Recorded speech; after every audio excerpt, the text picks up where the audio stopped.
Did you know there is a prophecy in the book of Revelation that warns of a conservative Christian movement that will take over the United States of America?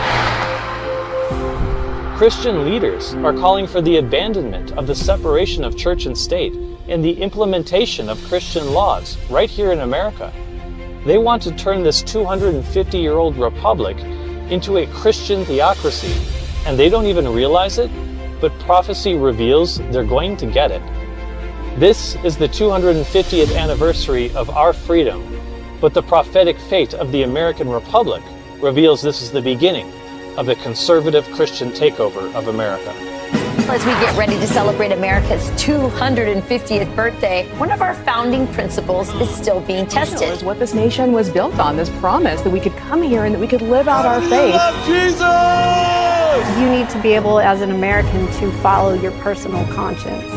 And that is a really important founding principle of the United States. There's only one place worth standing, and there's only one vision worth propounding. It is the Christian tradition of nationalism that unites this country. With one voice we worship, united we stand. But I don't like the prospect of what's going to happen in America if we allow the left to seize control of this country again. Religious leaders as well as worshipers from all across the country gathered yesterday to rededicate the country as one nation under God. Truly, one nation, always under God. God has warned us that a nation will rise to power in an uninhabited area around 1798 with a republican form of government, and that it will maintain a separation of church and state, but in the end will speak as a dragon and form an image to the beast and enforce its mark.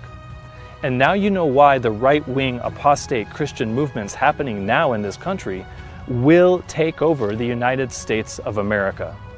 Just a few days ago, while editing this video, something really significant happened. The Religious Liberty Commission dropped their new 224-page report on the president's desk. A new report from a Trump administration commission is suggesting replacing the idea of separating church and state and government. This report came from the Religious Liberty Commission, which was created by President Trump. The 224-page report calls for religion and religious expression to play a stronger role in the government, schools, and public square. The New York Post even claiming Trump admin report wants to end separation of church and state.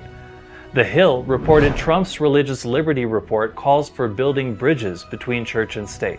In this monumental report, the commission calls not only for building bridges between church and state, but also the removal of the Johnson Amendment, which would allow tax-exempt organizations, such as churches, to be more involved in politics by publicly supporting or opposing political candidates.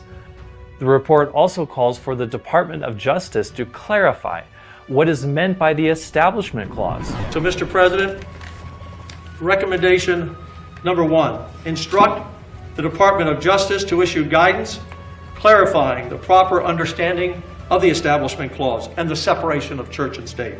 So, take in the significance of this.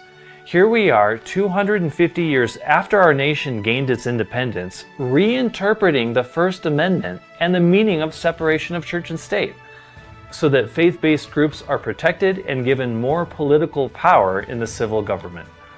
These movements are not insignificant. They further prove that the prophecy and fate of our nation is exactly what God has warned us it would be, and that we are right now seeing these events pushing us closer and closer to the formation of the image of the beast. Again, the separation of church and state is not in the Constitution. And from this day forward, if anyone says that to you, and they're in public office or serve in any agency in any official capacity, they have to point out exactly where you have violated the Constitution, because you have not. And from this day forward, that phrase should have no power over people of all faiths ever again in America. I think forefathers were Christian men who loved God, and that's why God made a covenant with this nation. The country needs to return to the Lord. It's a great honor to bring back Jesus into this nation, because America needs Jesus. The demise of this once great nation into one of the greatest persecuting powers the world has ever seen is the prophetic fate of this country. But it doesn't have to be your fate. The Lamb of God has lived a perfectly obedient life to all his Father's commandments, and this perfectly obedient life, called the righteousness of Christ, he offers to you as a free gift. But the world will be led to place their trust in their own obedience to their own laws to secure their safety and happiness. But God warns us, for when they shall say peace and safety, then sudden destruction cometh upon them. But he that keepeth the law, happy is he. At this event, it's about the history and the foundation of our nation, which was built on Christian values.